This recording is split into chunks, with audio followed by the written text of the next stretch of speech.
Oh udah Kayak nyala gue lagi? pengen sampein ke teman-teman gue aja para Gen Z di sini untuk gimana caranya untuk daftar kerja gitu kan. Pasti nonton-nonton konten di TikTok gitu ya. Salah satunya kita bakal kedatangan konten kreator TikTok ini followersnya 8,6 juta guys. Konten kreator karir. Iya ya. konten Nanti kreator kita karir ya. akan berbincang-bincang Dan sama kakaknya. kakaknya betul. Dan dia adalah salah satu Forbes 30 under 30. Dan juga karyawan BUMN. Langsung aja kita panggilkan ada Vina Mulyana.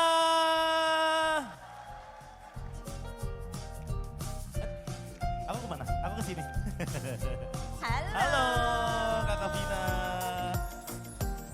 Di sini sudah ada Kakak Vina. Dan kita nggak cuma sama Kakak Vina aja nih, kita masih ada salah satu ini yang punya. Yang spesial sekali Iya. ya. Jujur aku deg-degan banget nih. Karena abis ini sesi talk show-nya yang jadi moderator adalah kita berdua ya, switch roles. Dari MC kita jadi moderator. Iya, kalau tadi kita ngasih ke moderator, kita sekarang ya. Iya. Sekarang siapa nih? Akan ada siapa juga? Sekarang akan kami undang ke atas panggung narasumber berikutnya, yaitu Sekretaris Jenderal untuk Kementerian Ketenagakerjaan Republik Indonesia, Prof. Anwar Sanusi, PhD. Yeah. Silakan Prof. Halo. Siap. Nah, soal Kakak Vina. Wah, ini nih. senang sekali nih. Kita duduk bareng-bareng, kita Duduk bareng-bareng. mic-nya boleh udah nyala? Nah. Bersama dengan Ya. orang-orang yang spesial yang akan sharing-sharing barengan sama teman-teman yang ada di sini. Tepuk Iya. tangan dulu dong. Kita bersama orang-orang yang bakal ngasih tahu Gen Z itu susah dibilangin. Enggak ya. Jadi kali ini di sesi talk show kita akan mempunyai judul yaitu Connecting Policy, People and Platforms. Nah, tuh kan. Gue sebagai Gen Z bingung ya bertanya-tanya. Ada yang tahu itu maksudnya apa gitu kan. Ini langsung kita bahas di sini. Iya, tapi sebelumnya kita akan perkenalkan narasumber kita lebih dalam lagi. Ada Prof. Anwar Sanusi PhD. Ini tadi di belakang kita sempat ngobrol-ngobrol ya dengan riwayat pendidikannya Prof. Anwar. Iya. Minder kita duduk di sini juga. Udah Prof soalnya. Sedikit Prof, aku spill ya, Gen Z banget gak spill bilangnya ya. Spill the tea. Spill the tea. Aku akan memberitahukan dulu riwayat pendidikan dari Prof. Anwar Sanusi PhD. Beliau lulus dari Fakultas Ilmu Politik dan Sosial Universitas Gadjah Mada. Nah. Kemudian masuk ke School of Policy Science Universitas Saitama Jepang. Tuh, Saitama Jepang di Jepang, Prof. Kemudian mendapatkan S3 di National Graduate Institute for Policy Studies atau GRIPS di Jepang. Kemudian postdoctor GRIPS juga di Jepang. Dan yang terakhir banget. ini ya. Yang terakhir apa nih? Ini di spill sama Apa? beliau langsung. Apa? Ini baru kemarin katanya ya. Aha. Menjadi salah satu The Indonesian Next Leader dari media Indonesia. Gimana? Langsung pengen pulang kan? Minder. Langsung pengen, bisa yang lain gak? Minder. Minder. Tapi gimana, kita mau nanya-nanya dulu, Vina gimana kabarnya? Baik, gimana kabarnya teman-teman semua yang ada di sini, masih semangat? Masih Masih luar biasa. Vina aku mau nanya dulu ya sebelumnya. Boleh. Kamu Gen Z juga? Enggak, aku Oh, enggak. masuknya millennials. Oh. Ini geng aku. Jadi Tapi jiwanya masih Gen Z boleh dong. Sama dong ya. sama. Kita satu geng Pak bertiga. Guys, kelihatan kan Gen Z dibully. Sebenarnya kita mau nanya dulu dari Prof. Anwar Sanusi dulu. Prof. Anwar, ini sebelumnya mau nanya dulu, enak gak sih kayak rasanya gimana gitu jadi tokoh penting di balik layar kebijakan, Ketenaga kerjaan ya, mic-nya mati. Iya, nah itu. Ya. Terima kasih ya seluruh Sobat Gen Z. Apa kabar? Baik Prof.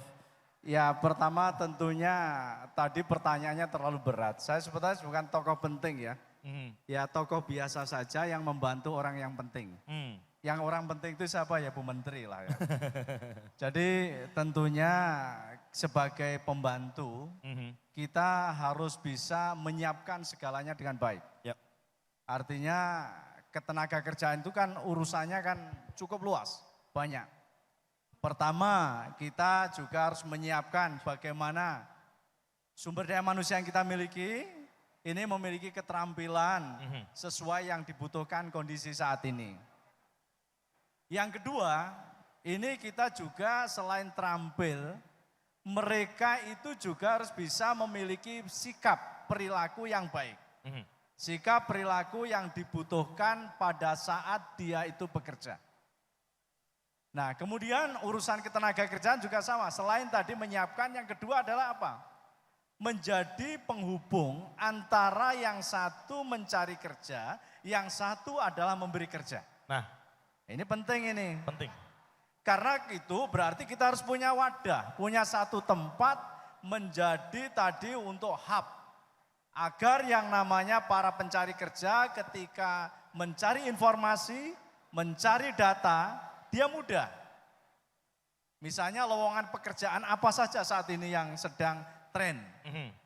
Kemudian yang sedang dibutuhkan.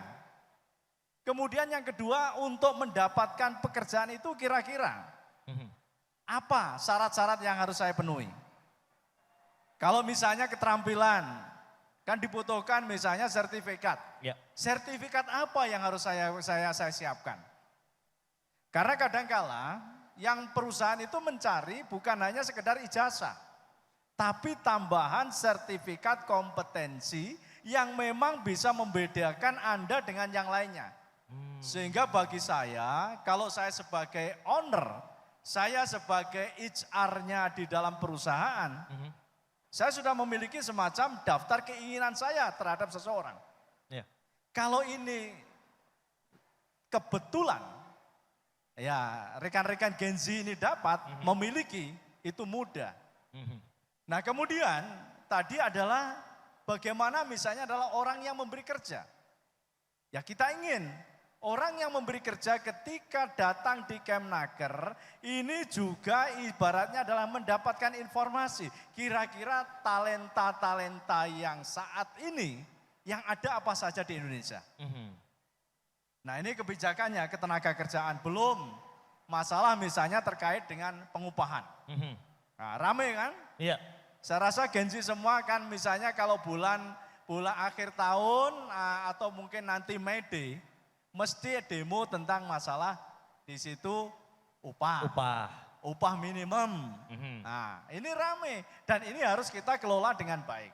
Yep. Belum tadi adalah bagaimana kalau orang bekerja. Bekerja kan kita pengen nyaman. Kita betul-betul ketika bekerja itu merasa cozy ya. Kok ya ini lingkungan pekerjaan saya enak, hubungan personal enak. Makanya kita juga harus istilahnya di situ memberikan pengawasan terhadap kesehatan dan keselamatan kerja. Nah, Tadi kan kita membahas mental health iya, kan. mental health. Itu. Banyak Gen Z yang bilang, aduh kantor gue toksik nih. Nah, Toxic nih. tuh. Duh gak mau masuk, gak suka sama leader gue toksik gitu. Nah kan. Apalagi bos gue toxic ya. Nah ini yang menurut saya ini tugas kami untuk meramu. Pemerintah itu tugasnya kan buat kebijakan agar tadi yang urusan ketenaga kerjaan mulai SDM-nya kita bina. Kemudian yang kedua artinya ketika orang nyari kerja infonya kemana. Setelah dia kerja gimana. Tidak toksik-toksik itu enggak ada itu.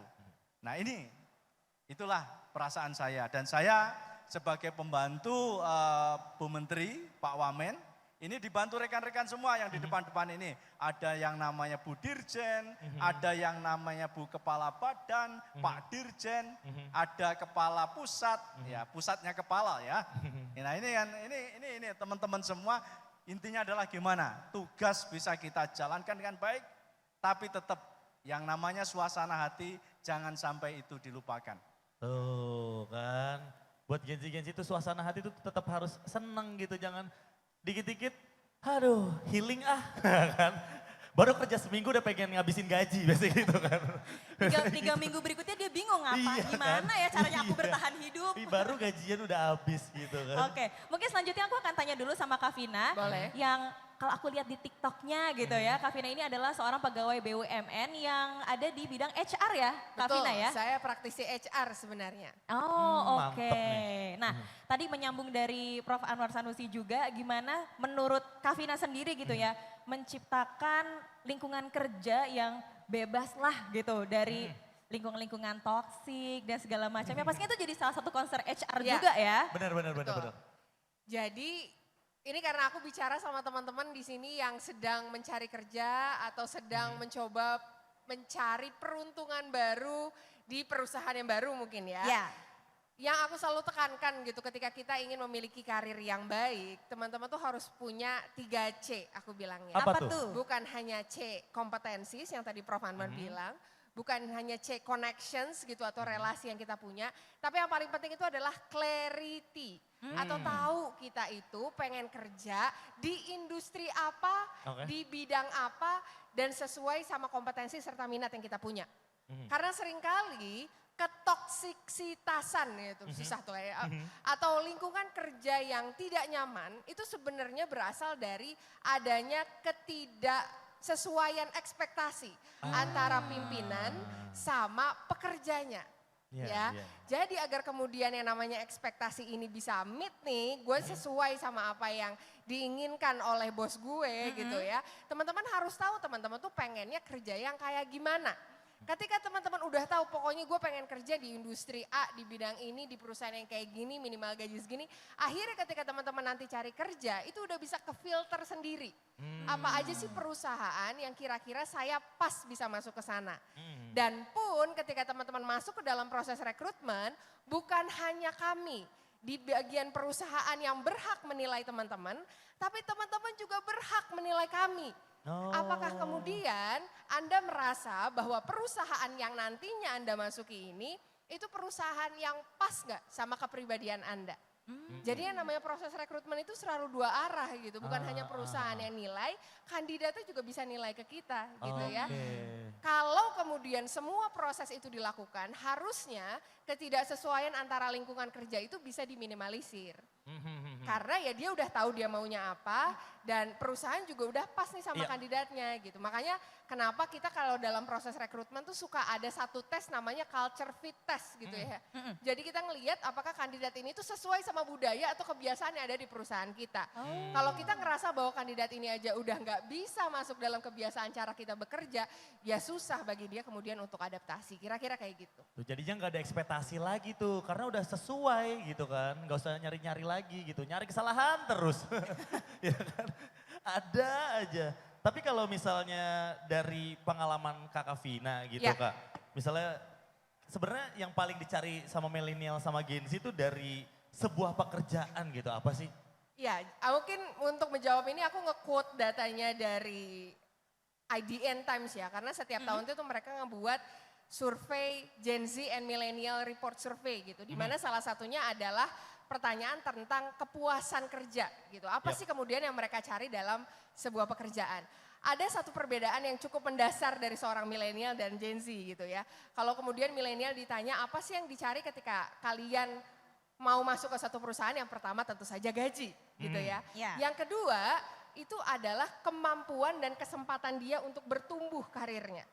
Jadi dia juga ngelihat ketika gue masuk ke perusahaan ini, mampu nggak kemudian bagi gue untuk bisa advancing karirnya. Itu yang Jenjang dicari. karir ya, Jenjang karir. karir. Nah ada ya perbedaan kemudian di Gen Z gitu ya. Yang pertama kali dilihat apa? Tentu saja gaji ya. Tapi ketika kita lihat faktor kedua teman-teman, ternyata Gen Z ini juga melihat kesesuaian nilai antara perusahaan sama dirinya sendiri.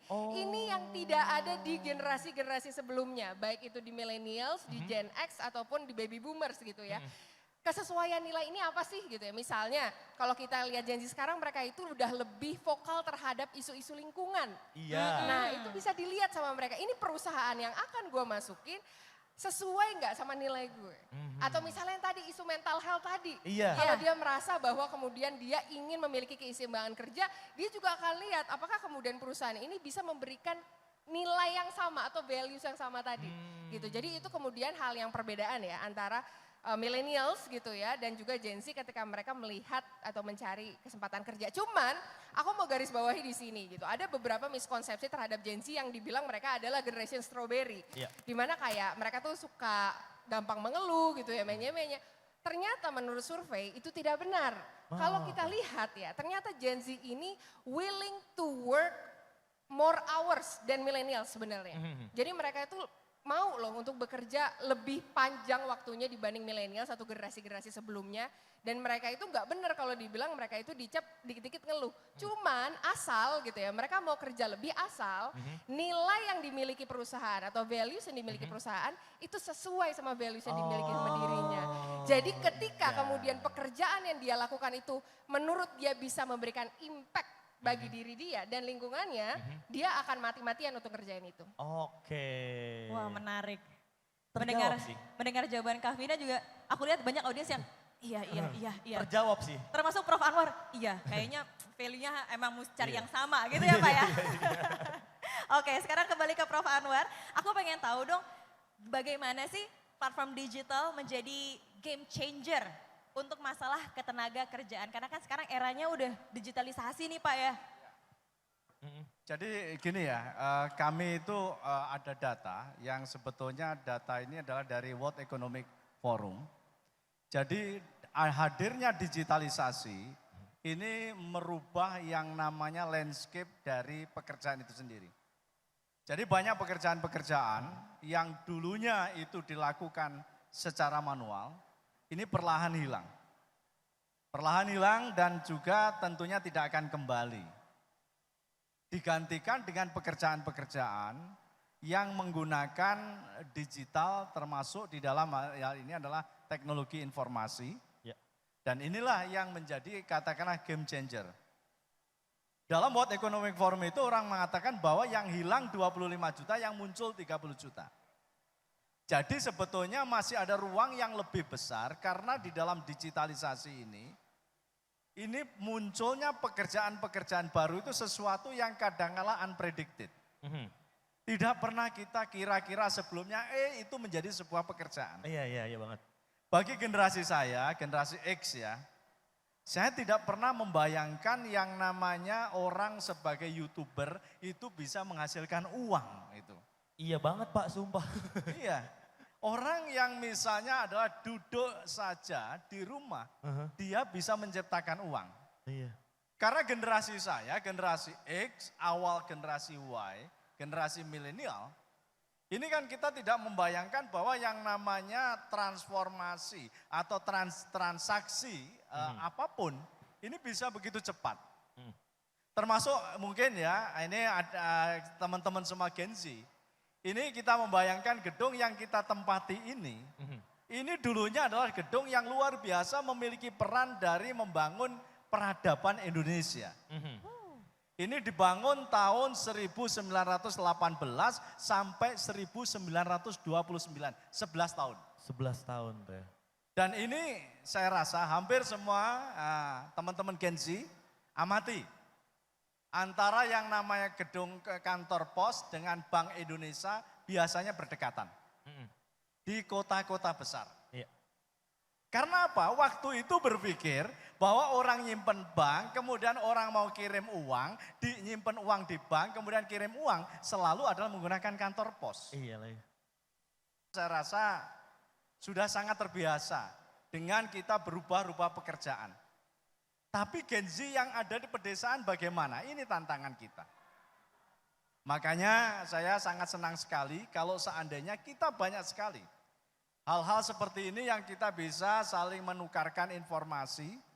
Tadi untuk yang namanya transisi agar kita siap, agar kita betul-betul ibaratnya nanti pada saat transisi kita kalau game changer, kita juga menjadi game player.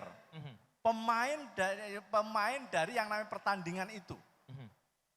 Kalau kita hanya misalnya sebagai di situ supporter, saya rasa kita tidak akan pernah beranjak dari yang namanya kondisi kita saat ini. Bagaimana? Ya tentunya mau tidak mau ya.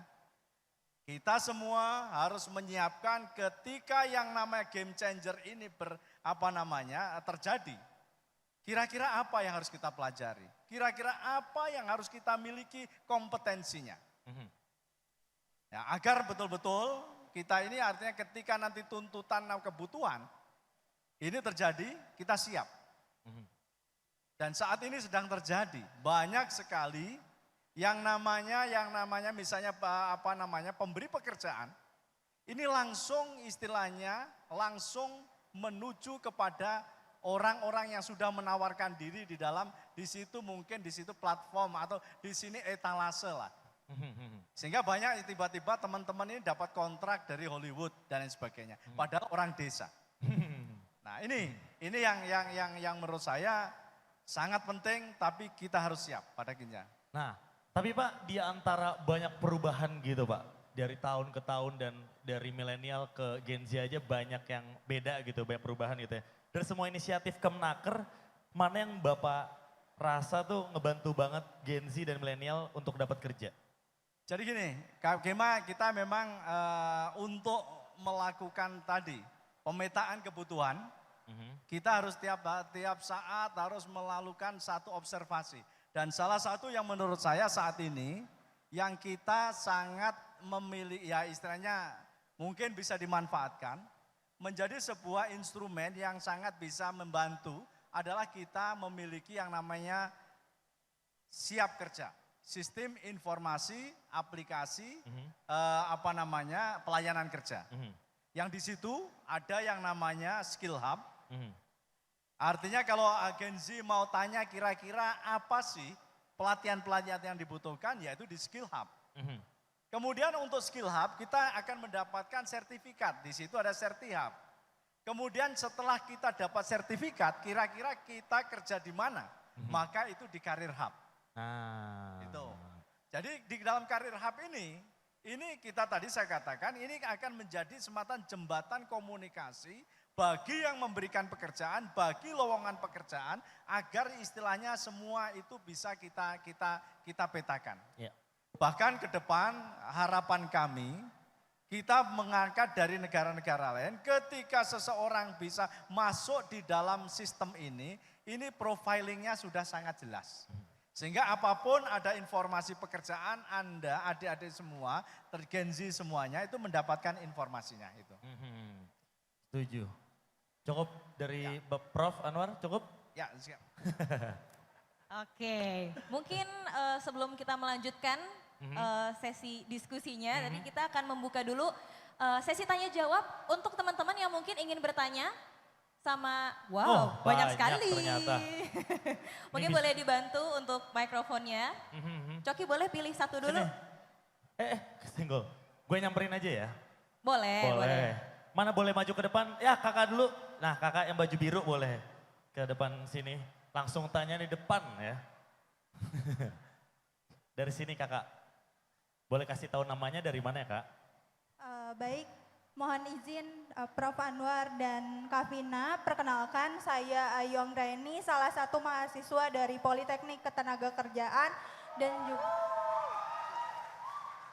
dan juga merupakan saat ini bekerja sebagai HR di salah satu startup. Nah, izin bertanya, di perusahaan saya ini hampir 90% itu Gen Z, di mana mereka ini lebih agile dan juga berani dalam melakukan kritisi antar satu sama lain.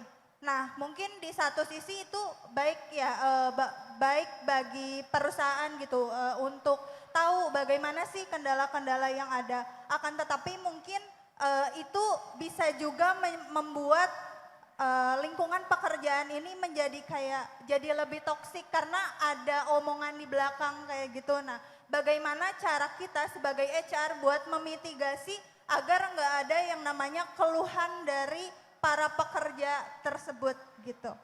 Baik, terima kasih. Terima kasih. Terima kasih. Cocok banget ini. Ada ini expertnya nih. Praktisi HR. Praktisi Bukan HR. expert, sama-sama praktisi HR sama abahnya tadi. Boleh Kak Vina. Oke, menurut saya yang bisa dilakukan sebagai HR adalah menjembatani komunikasi antara senior eksekutif atau di level direksi, di level eksekutif gitu ya, dengan pegawai-pegawai yang ada di perusahaan tersebut. Yang mereka kritisi kadangkala itu bukan hal yang sebenarnya mereka nggak suka. Tapi karena ada sesuatu yang belum terkonfirmasi gitu. Jadi penting sebenarnya bagi leaders gitu ya, bagi senior eksekutif untuk bisa mengkomunikasikannya itu secara berkala. Nah apa langkah konkret yang bisa dilakukan? Saya rekomendasikan buat aja town hall meeting. Kira-kira 3 bulan sekali gitu ya, atau mungkin 2 bulan sekali. Atau kalau misalnya di perusahaan tempat saya bekerja, saya biasanya buat kayak satu forum informal di mana setiap divisi dari perusahaan tersebut bisa cerita apa sih sekarang pekerjaan yang sedang mereka lakukan. Dengan begini kami berharap bahwa friksi-friksi dan silo-silo di antara divisi itu bisa diturunkan gitu ya, sehingga nggak ada lagi tuh kayak gosip-gosip atau kritisi-kritisi. Padahal sebenarnya gitu ya, yang mereka kritisi adalah karena mereka itu nggak tahu, bukan karena mereka itu sebel gitu ya. Jadi itu tadi, memaintain atau menjaga komunikasi itu sangat penting dan yes saya setuju itu jadi salah satu tugas dari HR juga. Langkah konkret yang dilakukan adalah bisa melakukan tadi namanya town hall meeting dalam 3 bulanan gitu, atau bisa juga melakukan forum informal di mana setiap divisi tersebut bisa bercerita tentang proyek atau pekerjaan besar yang dilakukan sehingga setiap individu dari perusahaan itu bisa mengerti apa sih tujuan dan strategi jangka panjangnya mau kemana. Tuh kan. Prof mau nambahin Prof? Tak tambahin ya sedikit Iya, ya. silakan Prof. Tadi memang betul ya, toksik itu kadangkala terjadi karena memang tidak ada saluran yang terhenti. Jadi kita memang sering kadangkala mengembangkan sak prasangka. Ya artinya kita mendapatkan informasi. Misalnya Mas Coki ini orangnya pelit. Kadangkala kita belum mengkonfirmasi pelit enggaknya, tapi kita sudah percaya. Iya Nah, benar. tadi Kak Vina sudah mengatakan, salah satunya adalah buat banyak sekali forum untuk saling bertemu secara fisik. Kami kalau meskipun di kementerian itu kita membudayakan ngobrol pintar. Nah, Ya, ngopi. ngobrol pintar. Dalam ngobrol pintar itu sudah kita nggak akan bedakan mana itu pimpinan, mana bawahan. Oh gitu ya? Semuanya duduk dalam satu lesehan, satu kursi yang tidak ada mejanya, bukan satu meja yang tidak ada kursinya ya. Diri dong kalau nggak ada kursinya. Pak. Artinya semuanya sama. Bahkan katakanlah ini kader-kader mungkin yang jadi pimpinan-pimpinan ini adalah yang lebih penting adalah pada saat forum itu bukan pimpinan yang bicara, tapi anak buahnya lebih banyak yang bicara sehingga mereka itu kita mampu mendengar sebetulnya apa sih yang terjadi. Nah itu, jadi perbanyaklah komunikasi fisik bukan komunikasi virtual. Tuh kan, jadi langsung aja kayak, iya sebenarnya unek-uneknya tuh kayak gini, ini kayak gini gitu. Diobrolin ya untuk mencapai suatu lingkungan yang lebih baik gitu ya. Oke. Terakhir nih ya, terakhir Hani ya, sekarang nih kita mau nanya buat Kak Vina sama Prof nih ya. Ini buat Gen Z dan milenial mungkin masih banyak yang bingung gitu ya buat nentuin karir atau pekerjaan gitu. Kalau nggak ngerasa stuck gitu pasti ya. Ada nggak saran deh dari Kak Vina atau enggak dari Prof? Mau dari siapa dulu? Ya, Kak Vina dulu. boleh. Mungkin pesan terakhir saya teman-teman, yang namanya proses dalam berkarir harus diakui dan harus teman-teman amini bahwa setiap individu tuh punya proses yang beda-beda. Jadi jangan banyak menghabiskan waktu untuk ngebandingin rumput sendiri sama rumput tetangga. Nah, Ya, karena rasa insecurity gitu ya, atau rasa sensi terhadap orang lain itu yang seringkali ngebuat diri kita makin turun gitu. Jadi daripada waktunya dihabisin ngeliatin rumput tetangga, waduh teman saya udah naik jadi manajer, saya masih di sini-sini aja misalnya gitu ya. Lebih baik waktunya dipakai untuk bisa melihat ke dalam diri, lihat kompetensi apa yang harus saya miliki, harus saya tingkatkan biar saya juga bisa jadi kayak dia. Gitu ya. Dengan begitu teman-teman juga bisa memiliki karir yang diimpikan. Dan kalau misalnya teman-teman udah ngerasa, aduh Kak saya udah ngelakuin semuanya tapi kok saya masih stuck di sini-sini aja.